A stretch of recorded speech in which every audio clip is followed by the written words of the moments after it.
All right, so guys, this month we're working on pin escapes, and if you watched one of the last couple of videos we worked on, we've been showing a couple of mount escapes.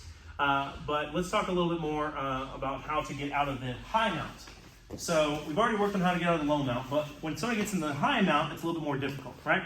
So what we want to do is we want to actually do like a vampire and cross our arms like this, put them to the shoulders, and we're going to shuck them down here to where we have both our hand blades and our elbows in the hips. So now when he walks all the way up high, now from here, I don't want to try and lift him up because I don't have a lot of power here. And instead of trying to push him up, I'm going to slide my body up because you see there's a gap now between my chest and his body. So what I'm going to do is I'm going to bring my feet up nice and tight, and I'm going to walk my shoulders up.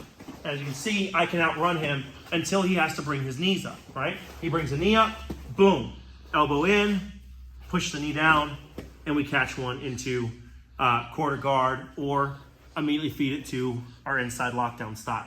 So, but we can actually make this even worse and say he's in high mount and he's actually attacking, we've got one of our arms and an Americana. This time, we're gonna take our hand, we're gonna do the same thing. We're gonna do a blade and an elbow in the other hip. I'm going to plant, I'm gonna turn to my side and hook his foot. When I hook this foot in, I'm now in quarter guard, and now that I'm on my side, I have a lot of ability here to really help protect this hand some. I'm also now going to put this hand on this knee, push it down, and shift up. Now, I've exposed my arm a little bit here, so we have to move quick.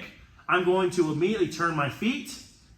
I was already right here. I'm going to turn my feet, drop them in. This foot goes under the knee. This leg goes straight, and creating an inside lockdown. I'm going to stretch him out, which, as you can see, lowers his body and removes the threat from the Americana. I'm now going to stretch my arm straight, come right back in over his neck, grab my own bicep, put the blade in up under his throat if possible, or over his mouth for a nice RNC style, stretch the leg and pull in for a bottom side head and arm choke. And that's our recap for today.